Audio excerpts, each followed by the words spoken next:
thousands of engineers, software engineers, developers are training to use this new technology. The internet itself is changing very rapidly. Now we have autonomous agents that are using money on the internet, and these are, in many cases, beyond the controls of any jurisdiction.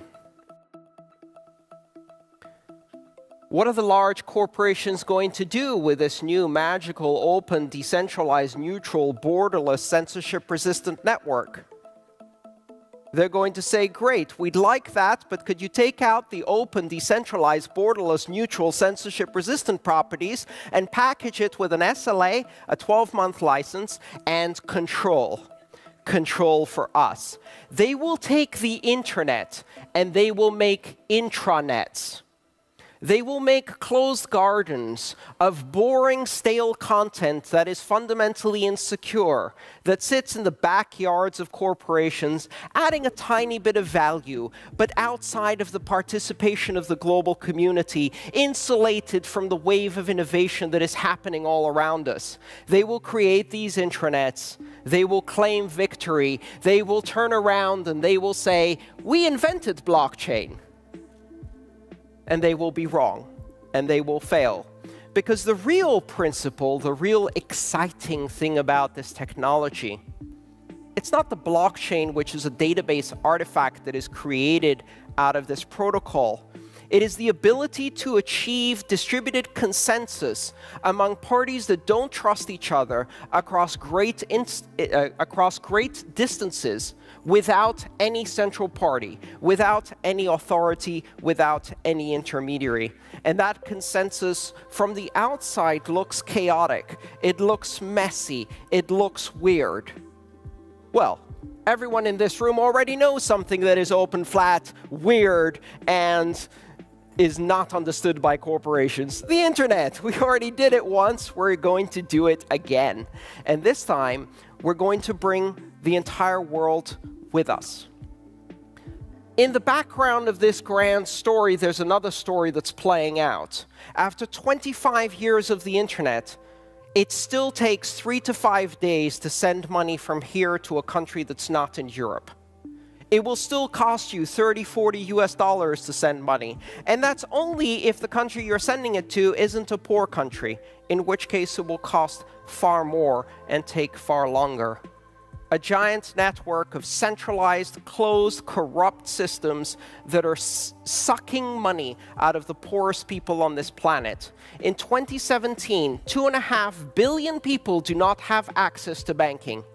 That means they have zero access to banking, cash-based only, and that's only counting heads of household, not their spouses, not their children. Clearly, they don't matter. That's according to the International Monetary Bank. Now, imagine what happens if you bring banking to an app, to a $20 Android, to everyone who has a smartphone.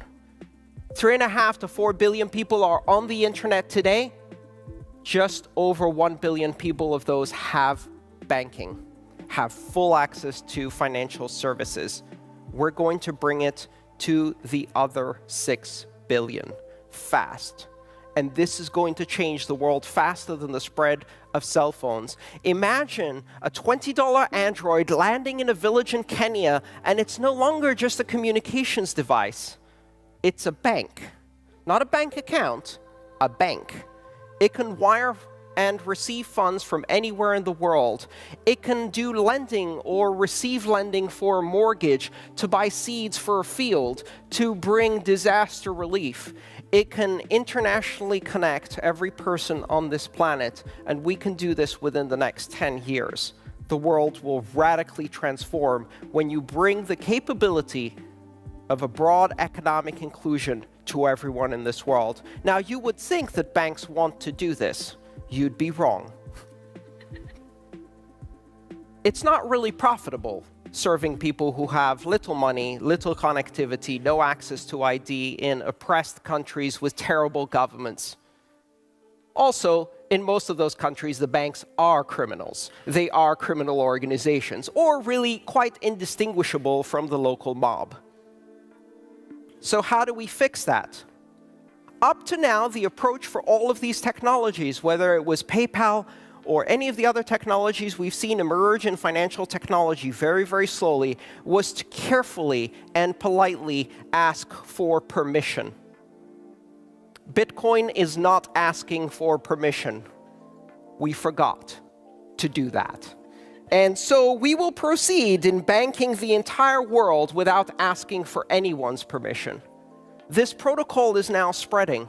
And if this one gets shut down, a 14-year-old with a copy of my book can rebuild it in a weekend in any programming language and launch it again with its new name. And again, and again, and again, until we succeed.